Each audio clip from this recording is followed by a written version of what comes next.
Hello, this is Gray, a poet from Salt Lake City, Utah. I got this poem for Jeremy, who helped contribute to my 2014 Individual World Poetry Slam journey, and it's called Telling People About the Wine at the Fine Dining Restaurant that I work at. So, it kind of explains itself. You'll see.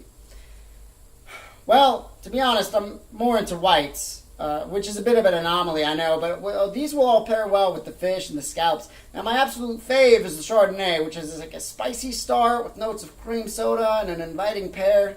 Now, I know I've never met a pear that has invited me to anything, though come to think of it, if it did, I can't say that what it would invite me to, or if I would really be that inclined to go.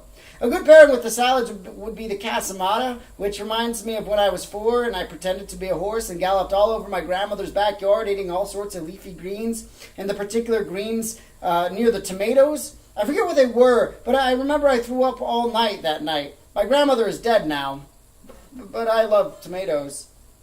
Now, the Sauvignon Blanc, or the Savvy B as I like to call it, is always a solid selection, a classic grape. It's like a brutish big sister of the Chardonnay, one who walks around with a fistful of bricks ready to riot at a moment's notice, but knows how to compliment someone on their jacket or hat, or doesn't give a shit about the cause, but only in the way that she does not want to be fucked with.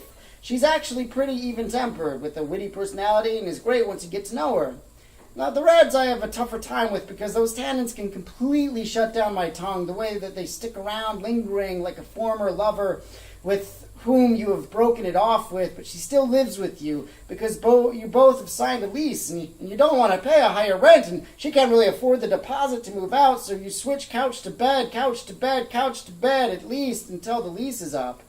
The Andazon is a great choice for our game selection. The black licorice, herbs, anise, etc. It will bring out the wild, unabashed freedoms of the elk that we have stolen from it by shooting it dead, disassembling it, and cooking it, and preparing it in the Dijon crust.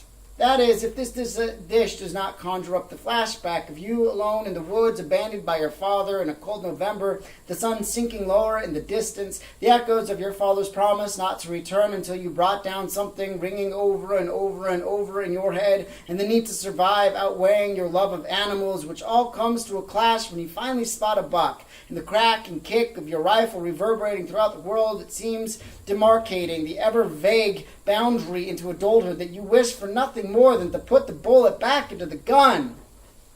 The Baroli blend goes with just about everything. The Pinot Noir is also very good, with a hint of dark chocolate or baker's cocoa. That's what I get. And some dark fruits. Now, legend has it that the vintner used the bones of his rivals for the barrels, adding a chalky consistency that rounds smoothly and silky on the tongue.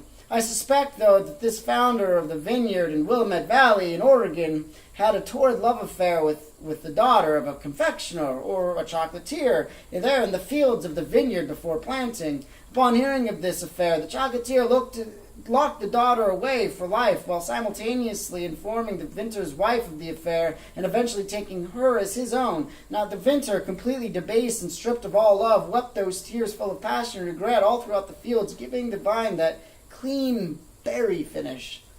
And honestly, in my opinion, the cab goes pretty good with anything as well.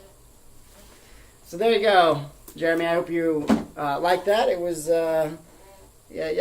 sorry for the delay. It was kind of a writer's block. But anyway, thank you so much, and I hope you're doing well.